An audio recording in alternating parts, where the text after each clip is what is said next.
Niloko mo ba ako? Robert, what are you saying? Anak ko ba si Zoe? This is a siblingship DNA test. Hindi match sila Zoe at saka si Annalyn. Wow, ang ganda! Parang preschool. Pero alam mo, sana sa fast food ka na nag-celebrate. Total, bida-bida ka naman. Zoe, anong ginagawa mo dito? Para sirain ang surprise mo sa daddy ko. Tell me the truth. Kung hindi, ako maghanap ng sagot. Eksakto nandito si Zoe. Robert, please, huwag mo na igama yung anak natin! Nauubos ang pasensya ko sa'yo, Moira! You answer me! Anak ko ba si Zoe? Hindi mo anak si Zoe! I'm so sorry, Robert. What, Robert? No, what? Robert! Robert, I'm sorry. Tay! Hindi ko alam na ito siya sa stairs ng fire exit. Sinisi-CPR ni Annalyn. I think nahulog ko siya, so it's a possible case of severe trauma from fall.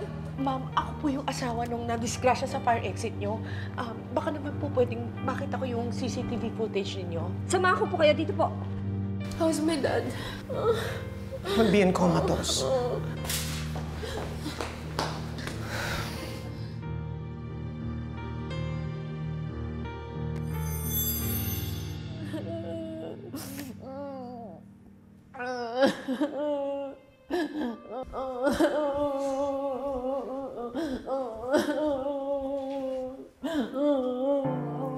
Zoe, pinapabigay ni Doc Meneses. Cellphone ng dad mo.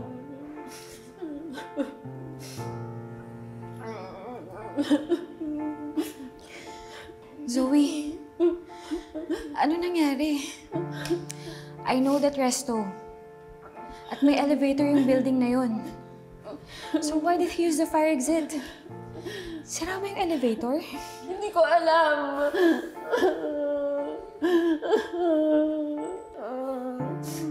Ano kaya ang password nito? Kailangan kong buksan to. Try your birthday. Hindi niya gagawin passcode yung birthday ko. Zoe, subukan mo lang. Malay mo.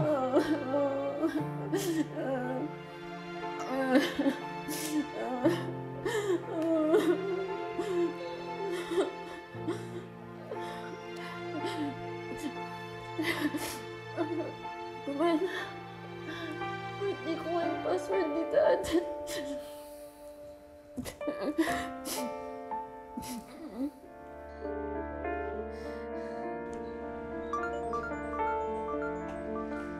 Dinito, tumatawag si Annalyn, no? Sabi ko sa'yo, tatawag yan eh. Hello, anak? Nay, si tatay po na-disgrasya po siya. Ano? Nakauma po siya, Nay. Sige, anak, pupuntahan kita. Antayin mo ako. Ano bang nangyayari? Si RJ daw na-disgrasya. Comatose daw siya. Sa tayo, magbibis mo na ako, ha?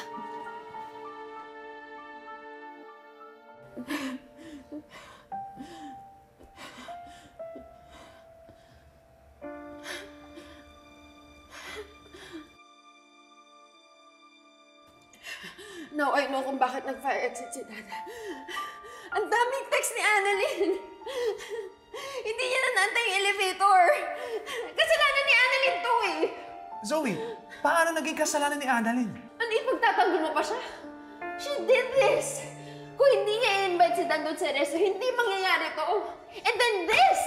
Kung hindi niya kanulit-kulit si Dad, hindi magmamadali si Dad, hindi siya mahuhulog, hindi siya makukuma. Kasalanan niya to! Zoe. Zoe! Annalyn.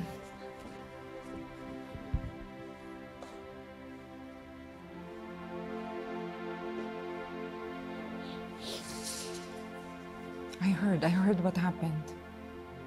Doc RJ will be all right. Lalo na ngayon na magkasama na kayo. Dok, gusto ko lang naman po makasama si tatay. Gusto ko lang naman po madala po siya doon sa restaurant na yun kasi maganda po doon. Makapag-banting po sana kami. I know, of course, Annalyn. Huwag mong sisihin ang sarili mo. Wala kang kasalanan. Anong walang kasalanan? Ikaw may kasalanan ng lahat ng to!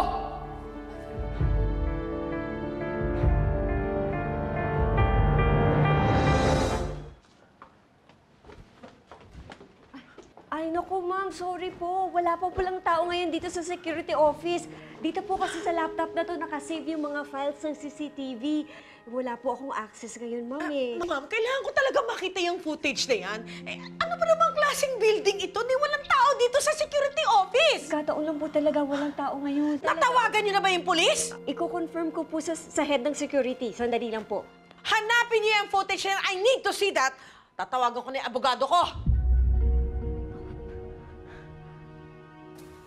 Zoe, aksidenteng nangyari, di ba? Kung hindi niya kinulot-kulit si Dad, hindi magmamadali si Dad, hindi magpa-fire exit at hindi mahuhulog si Dad. Alam mo, kaya tama lang yung git na nararamdaman mo eh. Dahil kasalanan mo lahat ng to. Zoe, it's unfair that you're putting the blame on Annalyn. So, sino sisisihin ko, ha? Yung hagdan? Si Dad? Singatan eh! Zoe, sorry, hindi ko naman gano'n Sorry? Ha? Sorry? Magigising ba si Red sa sorry mo? Maliligtas ba siya? Alam mo, Annalyn, muna ako sa'yo! Isa kang malaking salot! You're a curse to my family! Sa bakit? Ay, tama na! Nahulog dapat ikaw na lang nasa kong ngayon! Walang yaka! Kasalanan mo to! Zoe! Sumosobra ka na! Zoe, I'm sorry I had to do it para kabahan ka naman sa mga sinasabi mo! You've crossed the line this time, Ate Kitty. Bakit ikaw? You always cross the line. Hindi lahat ng tao tatanggapin ang pang-iinsulto mo. This is not about you. Bakit? Tungkol ba to sa'yo? Tungkol to sa tatay mo? Wala nang lumabas sa bunganga mo, kundi pang-insulto kay Annalyn. Hindi ka ba napapagod?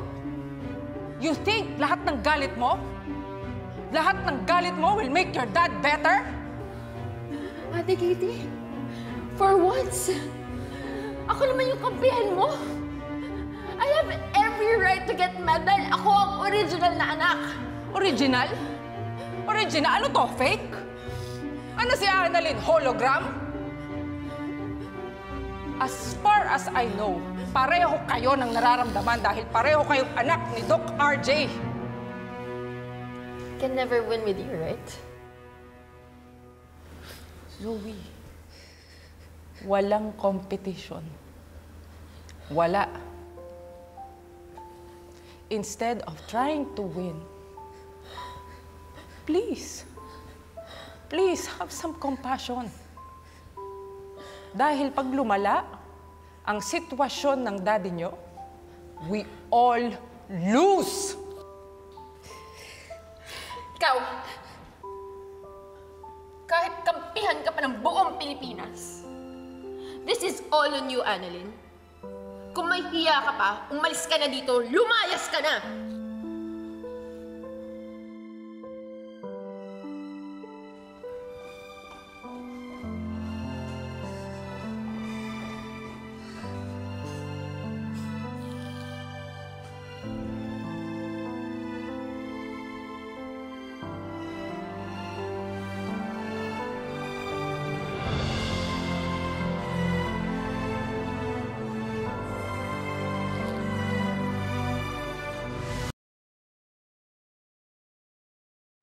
Gusto ko po sana na ilibre po kita sa birthday mo po. Parang pa-advance birthday gift ko na rin po sa'yo.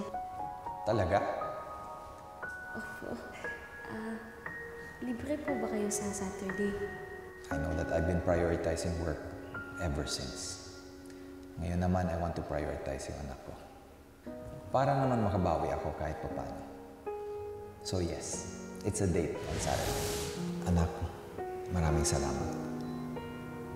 Ngayon pa lang, alam ko na ito ang magiging pinakamasaya kong birthday.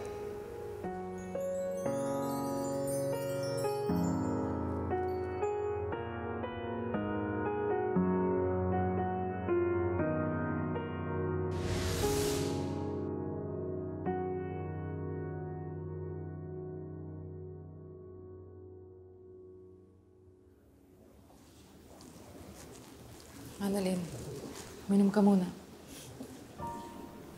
Salamat po, Doktora. Hindi niyo naman po kailangan i-defend kay Zoe kanina eh. Alam mo, may sasabihin akong secret sa'yo. Ang tagal ko nang gustong sampalin si Zoe. Inipigilan ko lang ang sarili ko. Kaya, hayaan mo na muna siya. Hindi naman pwedeng tumayo ako doon at walang gawin habang inaaway ka niya. Salamat po, Dok. Annalyn? Anak?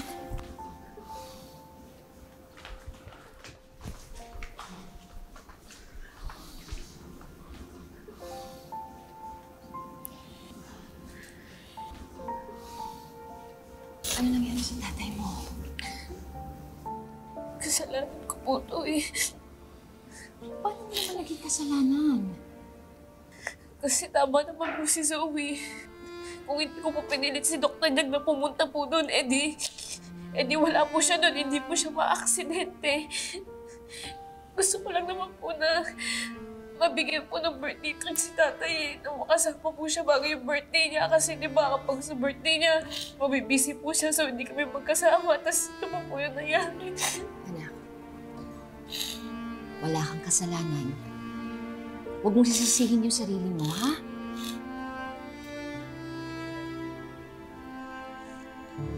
Teka, di ba yung mga ganong lugar, di ba may mga camera yon, yung CCTV?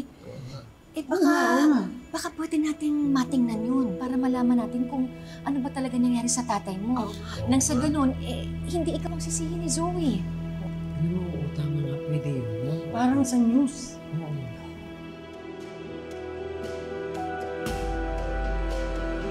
Yes, Polo. Nadala na po namin siya dito sa Apex. Opo. Nandito lang po ako. Wala pa po kasi si Mami. Sige po. Antayin ko po kayo.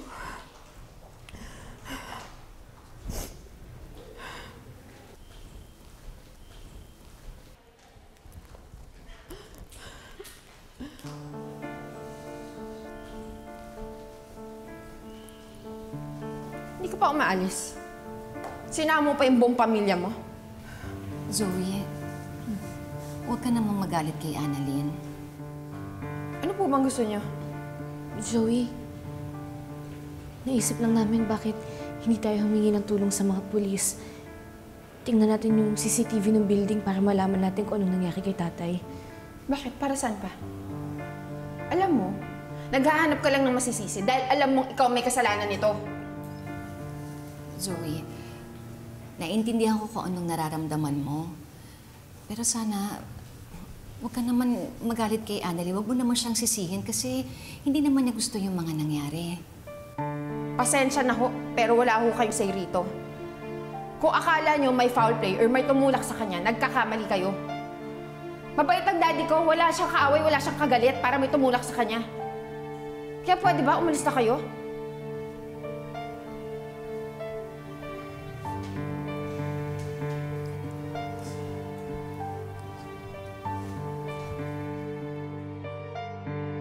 Yes po, sir. Alam ko na po yung password.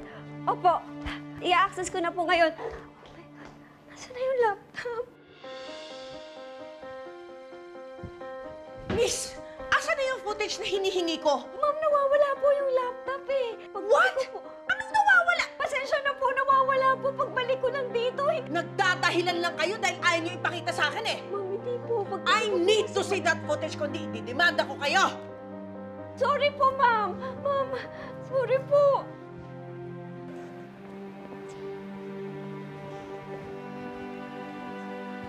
Morning, Mom.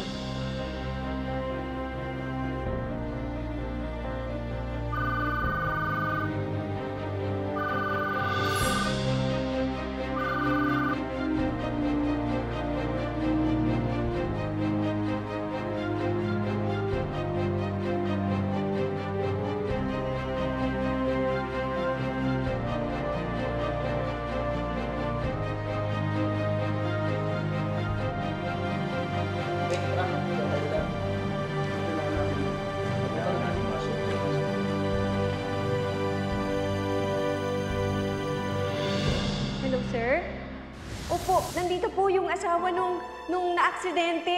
Hinahanap po niya yung footage ng CCTV eh. Opo, opo.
Alam niyo, tama po si Zoe eh.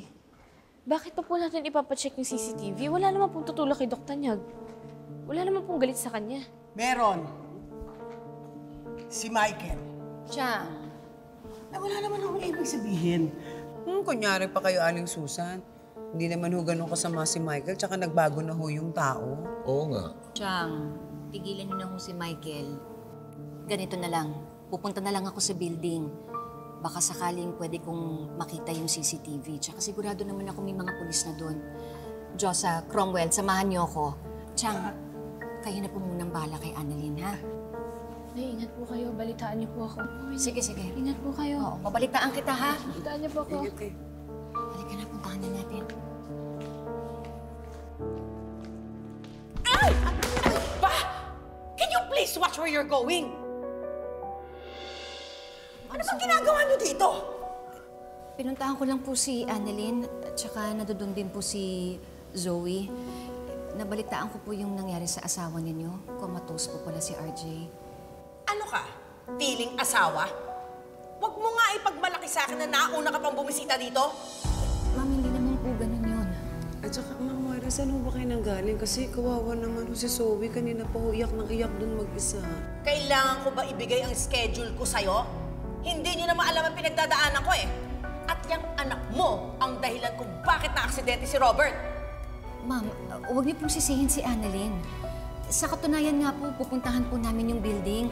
Baka kung sakaling pwede namin makita yung CCTV. Huwag na kayo pumunta doon. Wala kayong mapapala. Napaka-demonyita talaga ng ugali niyan. Oh, well, tama na yan. Alig na kayo. Zoe, your dad is still currently comatose and on pressors. Hindi pa stable ang mga vital signs niya. Dr. Menor is holding off visitors for now and maybe later you can come and visit him. Pero I want to see my dad. Zoe, naintindihan kita, but not right now. If I were you, umuwi ka muna. Rest. Maybe tomorrow you can visit him, okay?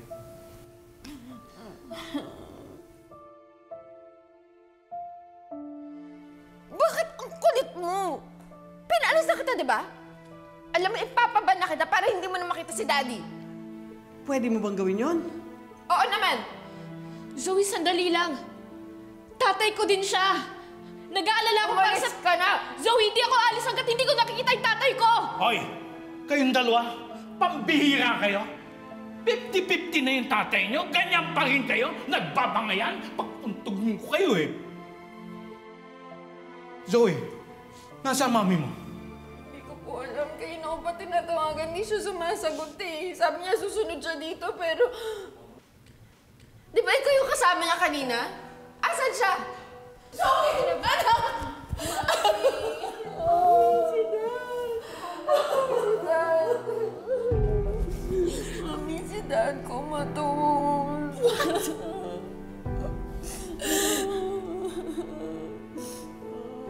Anong ginagawa niyo dito? Ang kapal ng mukha mo to. Be here! Samantalang ikaw ang rason kung bakit na-aksidente yung asawa ko. Marga, Zoe, huwag niyong pag-initan si Annalyn sa nangyari kay Obeng.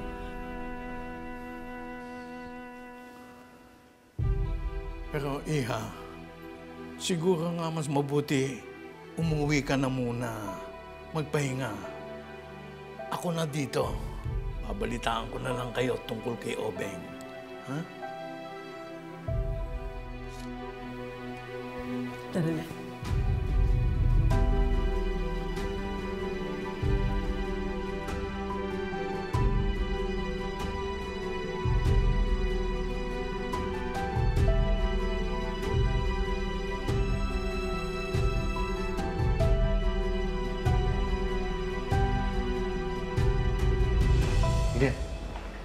Michael, anong ginagawa mo dito? Lynette, tinawagan ko na rin si Michael. Pinapunta ko na rin siya dito. Nabalitaan ko na rin nangyari kay RJ. Naikwento sa akin ni Cromwell lahat. Kaya nagpunta ako dito para samahan ko kayo. Oh, pasensya ka na, hindi kita nasabihan. Gusto lang naman namin pumunta dito kasi gusto sana namin makita yung CCTV. May kutob kasi ako na hindi aksidente yung nangyari kay RJ eh. Yun nga po, nawawala po kasi yung laptop. Doon po nakasave yung mga files ng CCTV. Ma'am, pwede po ba nating makita yung CCTV room? Sige po, paki-assist. Men. Excuse me po. Yes po, ma'am. Pasensya na po, narinig ko lang po kasi yung sinabi ninyo. Totoo po na nawawala po yung CCTV footage? Ay, ma'am, meron po kaming CCTV dito po sa lahat ng areas ng building. Kaya lang po, kanina, dinakaw po yung laptop namin eh. Doon po nakasave yung mga files. Naku naman, Lynette, ano ba yan? Ang malas naman natin. Yun pa naman yung pinunta natin dito. Ma'am, baka kung meron pa kayong ibang kopya, baka makagawa po kayo ng paraan para makakuha po tayo ng kopya kasi gusto lang po talaga namin makita kung ano ba talaga yung nangyari. Kayo rin po. Kasi kanina po nandito yung asawa ng biktima. Gusto rin po niyang makita yung footage. Yung asawa po, si Ma'am Moira, nandito? Opo. Nandito po yun kanina. Nagbanta pa nga pong ididemanda kami kung wala kaming mapakitang footage. Eh nawawala nga po yung laptop. Ma'am, excuse me po. Yes po. Ano pong itsura ng laptop na nawawala? Kulay itim po yun na ganito kakapal. Tapos po may mga stickers ng pusa at saka bulaklak. Ay! Pa! Can you please watch where you're going?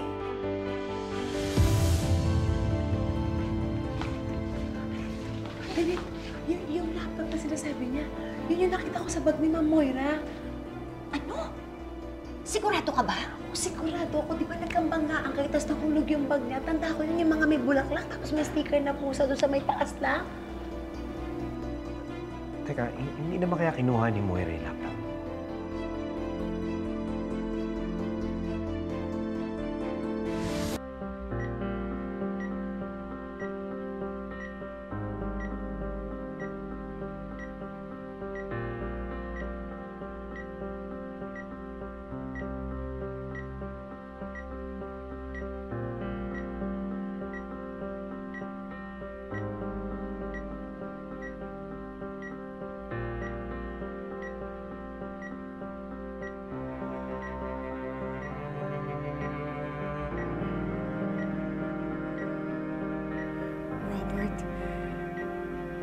We were good at the start. How did we end up like this? Palagi naman kitang pinapatawad. Lahat na lang ng pagkukulang mo, tinanggap ko naman. Pinayagan ko pa magtrabaho dito yung bastarda mo kahit masakit sa akin. Nawalan na ako ng kahihiyan at breeding dahil sa mga indiscretions mo. Tapos hindi mo ako kayang pagbigyan over this simple request. You're so selfish. Alam mo ba yun? Everything has to go your way. Do you think papayag akong sirain mo na lang ako sa mata ng anak ko? Wala na akong pag-asa sa'yo. And now you want Zoe to turn against me? Zoe is my only child. Wala siyang ibang alam na magulang kung hindi tayo lang. At hanggang mamatay siya, iyan lang ang malalaman niya.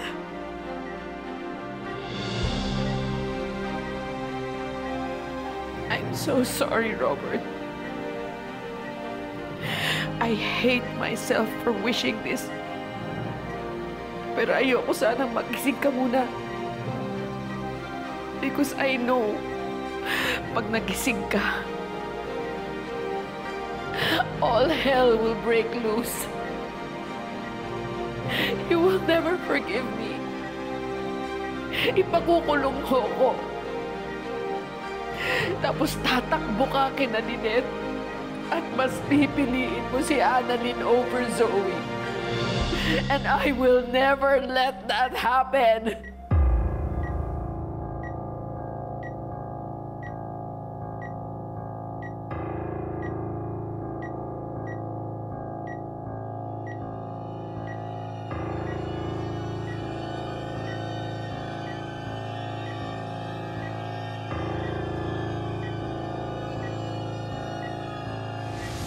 Don Pepe, Ano yun?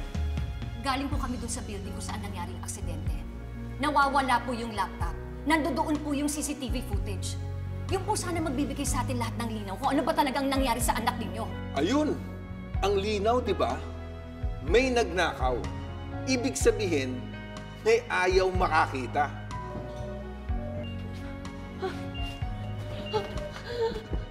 Code Blue! Code Blue!